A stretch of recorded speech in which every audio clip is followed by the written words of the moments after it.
London, July 29th, 1981. Morning light breaks through the clouds above the city, pale and uncertain, like it's not sure whether today should be celebrated or mourned. Inside Clarence House, a young woman sits completely still. Her name is Diana Spencer. Today, the world will call her Princess Diana. But right now, she feels like a guest in her own life. The room is filled with people, yet no one is really looking at her. Stylists adjust the dress. Assistants whisper instructions. Someone tightens the bodice just a little more than is comfortable. The fabric presses against her ribs, making it harder to breathe. The dress is enormous. Ivory silk, 25 feet of train, thousands of pearls sewn by hand. It weighs more than she does.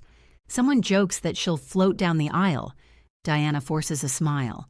Inside, her stomach twists. She hasn't slept. Not really. Every time she closed her eyes, the same thought returned. Camilla. The name echoes quietly in her mind, unwanted but impossible to ignore. She knows now. She didn't know in the beginning, or maybe she didn't want to know. But the truth has made itself clear. There were signs, phone calls that ended too quickly, conversations that stopped when she entered the room, a closeness between Charles and another woman that never truly disappeared. Everyone told her it was nothing. Everyone was lying. A maid places the Spencer tiara on her head. For a moment, Diana feels its weight settle. Not heavy, cold. She looks at her reflection. The world sees a princess. She sees a girl who is about to make a promise she doesn't fully understand. Outside, London is already alive. Crowds line the streets, some having slept there overnight. Flags wave. People cheer for a woman they've never met, projecting their hopes onto her face. 750 million people will watch this moment. None of them can hear her heart pounding.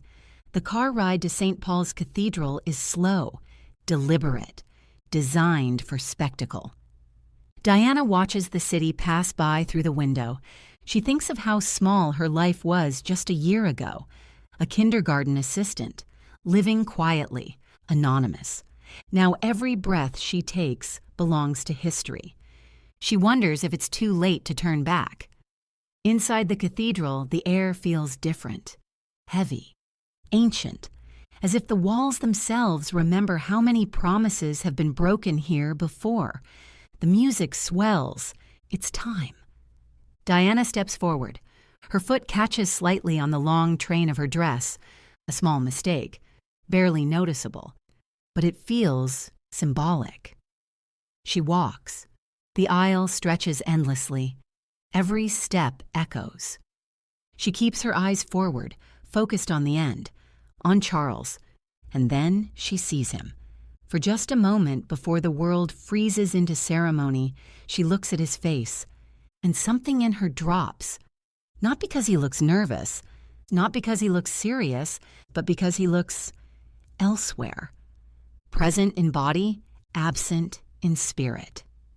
Her eyes flick downward. She notices his cufflinks. Gold, simple, familiar. They are not new. They belong to another woman. Camilla. The realization lands silently, like a door closing somewhere deep inside her. In that instant, Diana understands something she didn't want to understand. This marriage is not beginning today. It has been ongoing for years. She is not entering a partnership.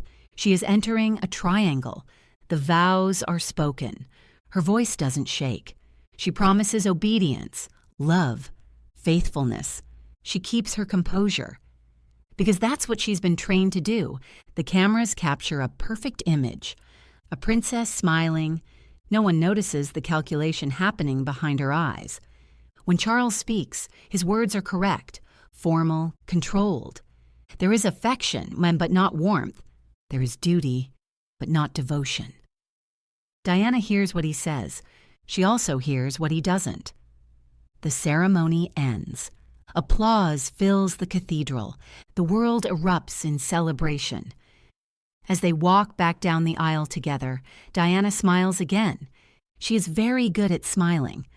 Later, in a private room, she finally allows herself to breathe. The tiara is removed, the veil set aside. She sits alone for a moment. The silence returns, but now it feels different. Now it feels permanent. That night in the palace, Diana stands by a window. The same kind of window she stood near months ago. Nothing feels settled. Nothing feels secure. She realizes something terrifying. The wedding did not fix the doubts. It confirmed them. She has done everything right, followed every rule, played her role perfectly. And still, she feels alone. In the weeks that follow, the cracks widen. Charles retreats further. Diana tries harder. The harder she tries, the more invisible she feels. Food becomes an enemy again. Control slips, then tightens, then slips further. Publicly, she becomes beloved. Privately, she begins to disappear. The palace watches, concerned, but not compassionate.